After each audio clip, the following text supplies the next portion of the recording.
Bonjour. C'est pas beaucoup.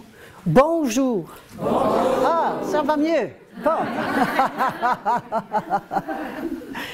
J'arriverai pas à la cheville de Fred Pellerin pour vous émouvoir, mais je veux vous réveiller un peu quand même. Merci Diane pour ce beau film. Merci à vous d'être là.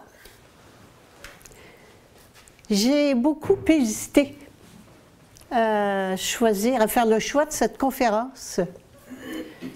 Mais à l'intérieur de moi, ça criait « fais-le ».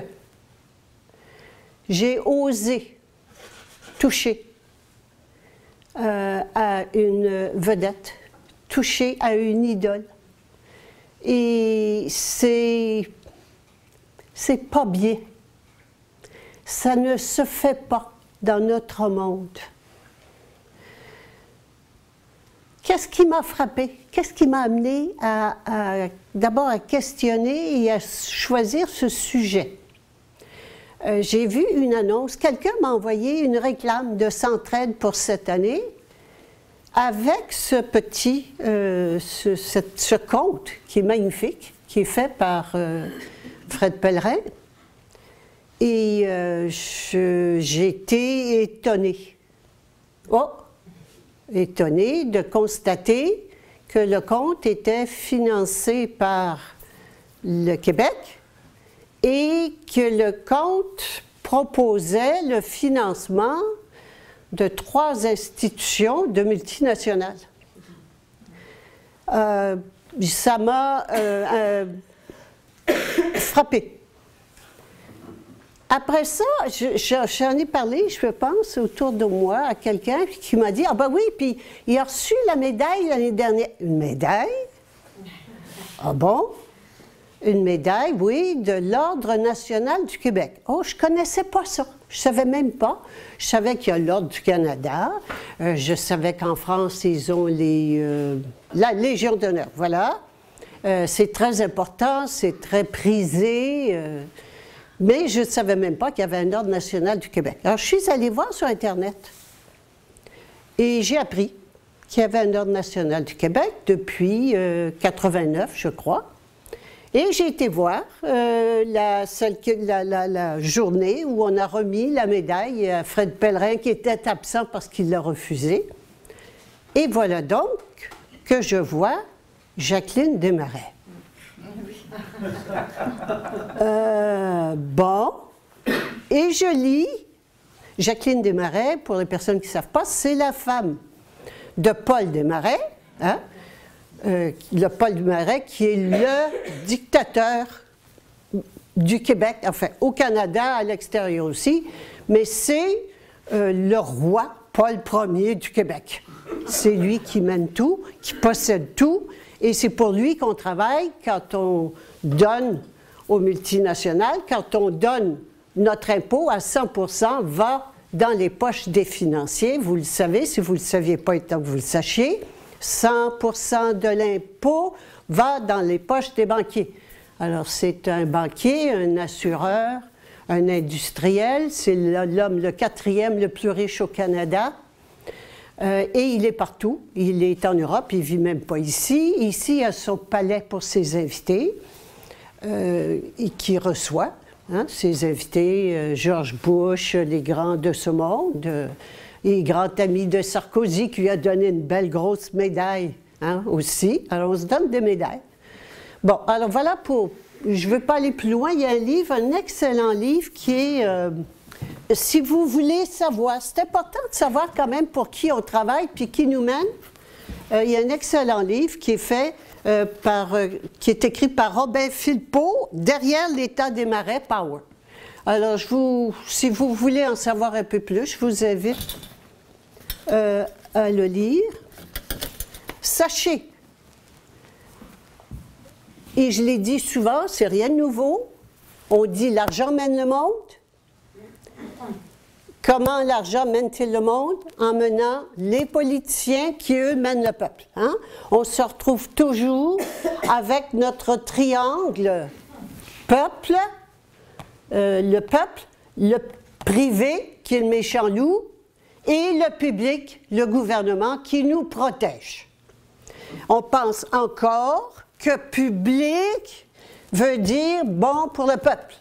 Et c'est ce qu'on a entendu, mon peuple, hein? Mon peuple, etc., etc. Non. Ce qui est, quand on parle du peuple, on parle des moutons qui ont peur du loup, parce que c'est très important, qui ont peur du loup, qui est le privé, le méchant privé, c'est-à-dire l'argent qui nous vole, qui nous mange tout rond, et ici, le bon berger, qui est le public. Dans notre tête, c'est encore très fortement ancré que public égale bon pour le peuple. Or, les médailles sont données par le public. C'est le président en France ou autre, mais si ici, c'était le premier ministre du Québec, on l'a vu, qui donnait la médaille. Très intéressant aussi, alors je veux finir là-dessus, quand je reçois une médaille du gouvernement, je reçois une médaille, pourquoi? En reconnaissance de services rendus.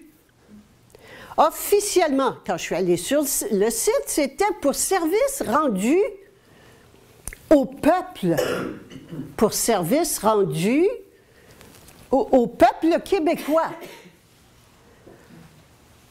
Fred Pellerin, je me dis, ben écoute, il conte des histoires, ça divertit, je peux, à la rigueur, la promotion, pas de la langue française, mais de l'esprit québécois, je pouvais comprendre, mais quand j'ai vu Jacqueline Desmarais, alors là, je ne pouvais pas comprendre.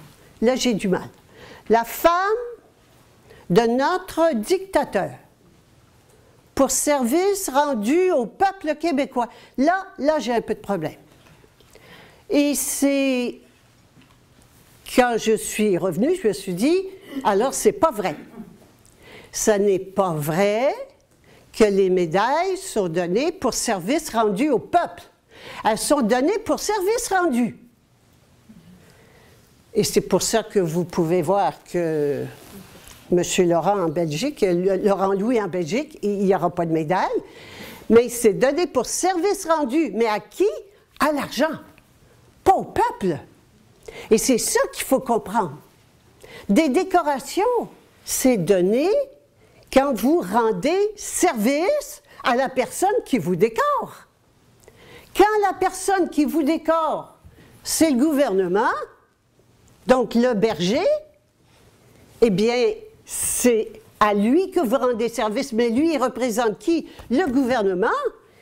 La collusion, le gouvernement est acheté par le privé. Gouvernement, puis si vous ne le savez pas, il est temps que vous en aperceviez, que le gouvernement et puis l'argent, c'est comme ça, mais lequel des deux qui mène lequel? C'est l'argent qui mène le gouvernement. Donc le gouvernement, puis on le voit, là, ça sort de partout, la corruption du gouvernement.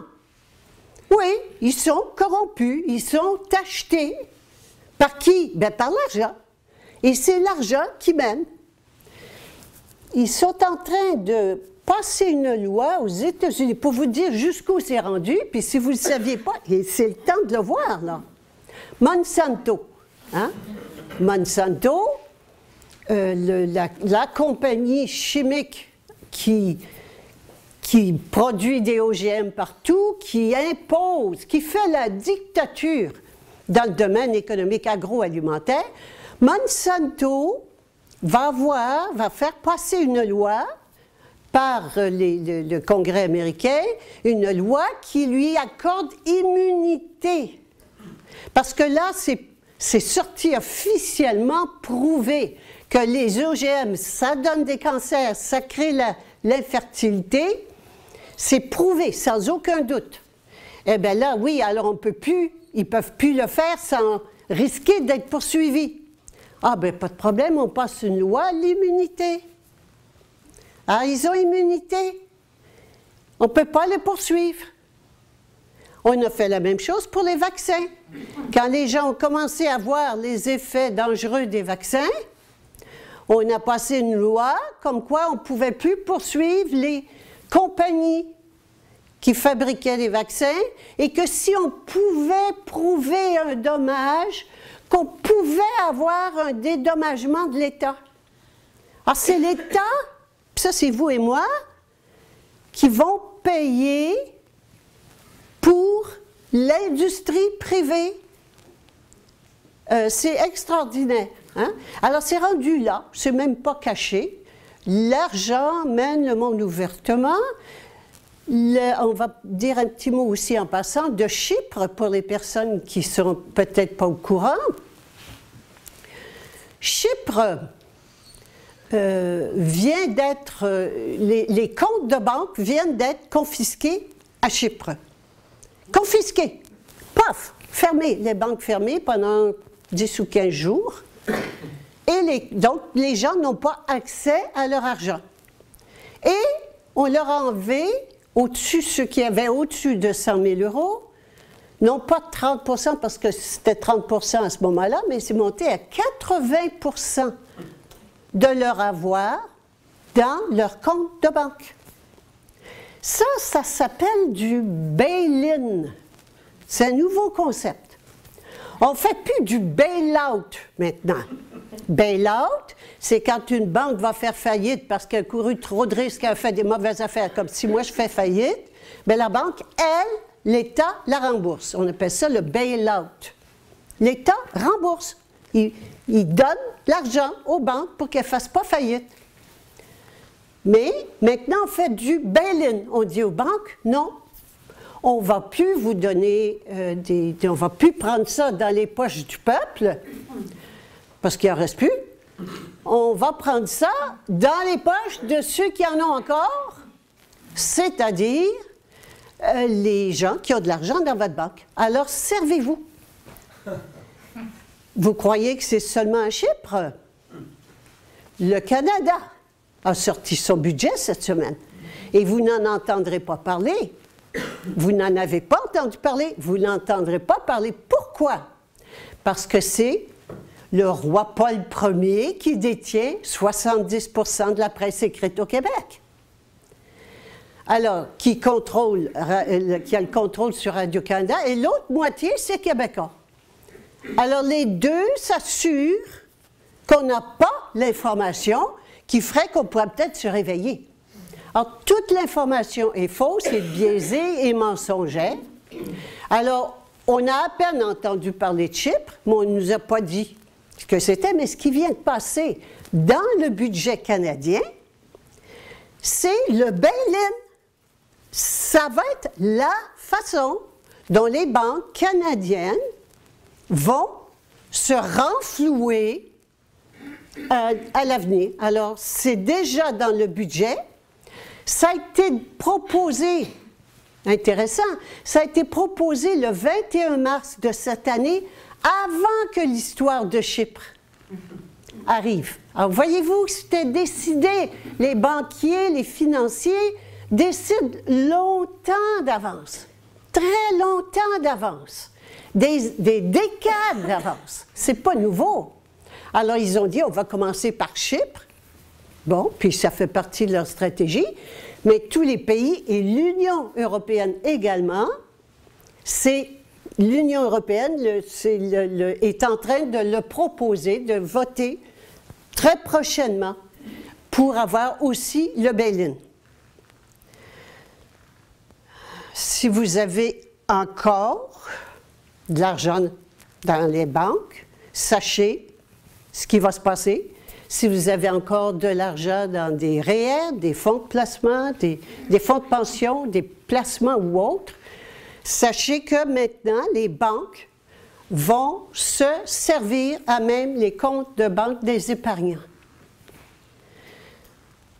Alors, voilà où on en est en ce moment.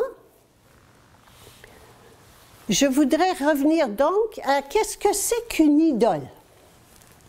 Maintenant que je vous ai dit ce que j'avais vécu là-dedans, puis ce qui m'a amené à dire, il faut quand même qu'on ait du discernement et qu'on voit ce qu'il y a derrière ça. Alors, qu'est-ce qu'une idole? Une idole,